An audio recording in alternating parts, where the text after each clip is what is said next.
Hi friends, ഇന്ന് ഞാനിവിടെ 4 nightie പീസുകളാണ് എടുത്ത് വെച്ചിരിക്കുന്നത്.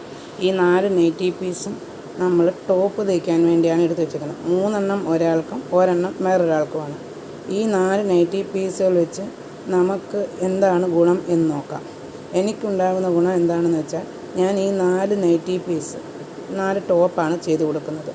അപ്പോൾ അത് ഒരാൾക്ക് 3 എണ്ണവും വേറൊരാൾക്ക് ഒരെണ്ണവുമാണ് ചെയ്യാൻ പോകുന്നത്. അപ്പോൾ ആദ്യം 3 എണ്ണം വേണ്ട ആളുടെ ഒരു നൈറ്റി പീസ് എടുത്തിട്ട് അത് ടോപ്പിൻ്റെ അളവിൽ സ്റ്റിച്ച് ചെയ്ത് കൊടുക്കും, കട്ട് ചെയ്തെടുക്കും. എന്നിട്ട് അത് മറ്റേ 2 എണ്ണം കൂടെ അത് വെച്ചിട്ട് അതിൻ്റെ പുറത്തോട്ട് വെച്ചാണ് മറ്റേ 2 എണ്ണം ഞാനിത് കട്ട് ചെയ്യാൻ വയ്ക്കുന്നത്. അപ്പം നമുക്ക് ഇതിൻ്റെ അളവെല്ലാം എടുത്ത് നമുക്കത് കട്ട് ചെയ്തെടുക്കാം. അപ്പോൾ ഇതുകൊണ്ട് നമുക്കുണ്ടാകുന്ന ഗുണമെന്ന് പറയുന്നത്, നമ്മളിത് ഹോൾസെയിലായിട്ട് 10 പീസോ 20 പീസോ 30, ഞാനാണെങ്കിൽ 25, 50, 60 ഒക്കെ പീസുകളാണ് ഒന്നിച്ചെടുക്കുന്നത്. എന്നിട്ട് ഇതിനെ ടോപ്പ്, ഫ്രോക്ക് നൈറ്റി എന്നിങ്ങനെ പല രൂപത്തിലും തയ്ച്ചു കൊടുക്കും. അത് ആളുകളുടെ ഇഷ്ടം അനുസരിച്ചാണ് ചെയ്യുന്നത്. അപ്പോൾ ഇതെനിക്ക് ടോപ്പാണ് തയ്ക്കാൻ പറഞ്ഞേക്കുന്നത്. അപ്പോൾ ഈ 4 ടോപ്പ് തയ്ക്കുമ്പോൾ എനിക്ക് ഇതിനകത്ത് നൈറ്റി പീസ് കൊണ്ട് വലിയ ലാഭമൊന്നുമില്ല. ഒരു 10 രൂപയോ അല്ലെങ്കിൽ 20 രൂപ, അതിൽ കൂടുതൽ ലാഭമൊന്നുമില്ല. അതിന് നമുക്ക് കിട്ടുന്ന ഗുണമെന്ന് പറയുന്നത് ഇതിൻ്റെ സ്റ്റിച്ചിങ് ചാർജാണ്. നമ്മൾ തന്നെ സ്റ്റിച്ച് ചെയ്ത് കൊടുക്കുന്നത് കൊണ്ട് അതിനുണ്ടാകുന്ന സ്റ്റിച്ചിങ് ചാർജ്. ഇതിപ്പം ഞാൻ ലൈനിങ് വയ്ക്കാത്ത ടോപ്പാണ് തയ്ക്കുന്നത്. ഈ നൈറ്റി പീസ് കൊണ്ട് നമുക്ക് ലൈനിങ് വേണ്ട. അപ്പം ഞാൻ ഇവിടെ 200 രൂപയാണ് മേടിക്കുന്നത് ഒരു ടോപ്പിന്. അപ്പോൾ എനിക്ക് 4 എണ്ണം തയ്ക്കുമ്പോൾ 800 രൂപ കിട്ടും. അപ്പോൾ ഇതുകൊണ്ട് എനിക്ക് അതാണ് പ്രയോജനം. ഇതെനിക്ക് ഈ 4 നൈറ്റി പീസ് എടുത്തു വെച്ചുകൊണ്ടല്ലേ ഈ 4 പേര് മേടിച്ച് എനിക്ക് 800 രൂപ കിട്ടിയത്. അല്ലാതെ ഇരുന്ന ഒരാൾ സ്റ്റിച്ചിങ് ചെയ്യുകയാണെന്നെങ്കിൽ അവരെ തിരക്കിയിരുന്ന് അവർ കൊണ്ടുവന്നാലല്ലേ നമുക്ക് അത് നേടാൻ പറ്റും. ഇപ്പോൾ ഇതാകുമ്പം ഇത് കൊണ്ടുവച്ച് കഴിയുമ്പോൾ പല ആൾക്കാർ കയറി വരും.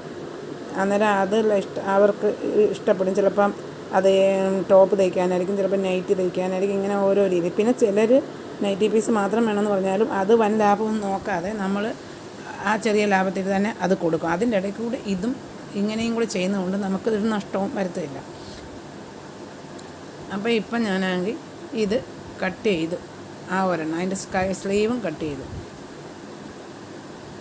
ഇനി നമുക്ക് അത് മറ്റേ തുണിയും കൂടെ എടുത്തിട്ടിട്ട് അത് ഇതിൻ്റെ പുറത്തോട്ട് വെച്ച്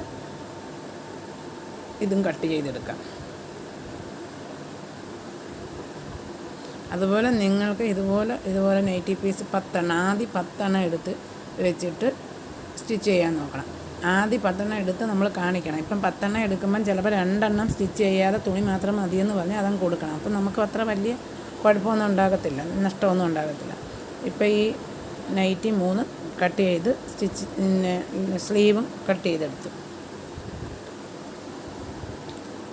അപ്പോൾ ആദ്യം അത് 10 എണ്ണം കിട്ടുമ്പോൾ അതിനകത്ത് നിന്ന് കിട്ടുന്ന ആ ലാഭവും അതും കൂടെ ചേർത്ത് അടുത്ത 10 എണ്ണം എടുക്കും. അതിൻ്റെ കൂടെ 10 ഇല്ല, അത്രയും കൂടെ ആ ചാർജിനും കൂടെ വെച്ചിട്ട് ഒരു 15 എണ്ണം കൂടെ എടുക്കണം. അങ്ങനെ ആകുമ്പോൾ നമുക്ക് മുന്നോട്ട് കുറേ ലാഭം ഉണ്ടാക്കാം, വരുമാനം ഉണ്ടാക്കാം. ഇപ്പം ഇനി അടുത്ത നൈറ്റി പീസ് ഒരാൾക്കുള്ളതാണ്. അതാണ് ഇനി അടുത്തെടുത്ത് വേറെ കട്ട് ചെയ്തെടുക്കുകയാണ്. അടുത്ത ആളുടെ അളവാണ്. ഇതെല്ലാം കൂടെ ഒന്നിച്ച് ഒരു ദിവസം കൊണ്ട് ഞാൻ ചെയ്ത് തീർക്കും. ഒരു ദിവസമൊന്നും വേണ്ട. എന്താണെന്ന് പറഞ്ഞാൽ ലൈനിങ് ഇല്ലാത്ത ടോപ്പല്ലേ, നമ്മൾ ഇരിക്കണം, അതിനായിട്ട് സ്റ്റിച്ചിങ്ങിനായിട്ട് ഇരിക്കണം. അല്ലാതെ സമയം കളഞ്ഞ് അങ്ങോട്ടും ഇങ്ങോട്ടും നടന്നാലൊന്നും ആരും നടക്കത്തില്ല. അപ്പോൾ ഇനി ഇതും കട്ട് ചെയ്തെടുക്കാം.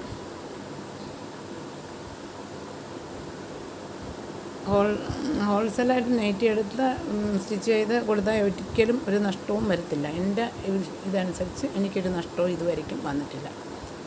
അപ്പോൾ അതുപോലെ നിങ്ങൾക്കും ഒരു ചെറിയ വരുമാനം ഉണ്ടാക്കാവുന്നതാണ്. എറണാകുളത്തൊക്കെ പോയാൽ ഞാനിത് ഓൺലൈനിൽ വരുത്തിയാണ് സ്റ്റിച്ച് ചെയ്യുന്നത്. അപ്പോൾ എറണാകുളത്തൊക്കെ നേരിട്ട് പോകാമെങ്കിൽ ഒന്നിനേക്കാട്ടിലും ലാഭത്തിൽ നമുക്ക് കിട്ടുന്നതാണ് തുണികളൊക്കെ. അപ്പോൾ ഇതെല്ലാം കട്ട് ചെയ്ത് കഴിഞ്ഞിരിക്കുന്നു. അപ്പം നമ്മൾ ഇതെല്ലാം കട്ട് ചെയ്ത് മാറ്റി വെച്ചിരിക്കുന്നത് ഇതിൻ്റെ നെക്കുകളാണ്. ഓരോ നെക്കുകളും നമ്മൾ ഓരോ ഫാഷനിലാണ് ചെയ്തേക്കുന്നത്. അപ്പോൾ അതനുസരിച്ച് നമ്മൾ ഓരോന്ന് തയ്ച്ചെടുക്കുന്നു, ഓരോ നെക്കും വെച്ചിട്ട്. അപ്പം തയ്ച്ചെത്തിയപ്പോൾ ഇതിൻ്റെ പൂർണ്ണ രൂപം ഇതാണ്.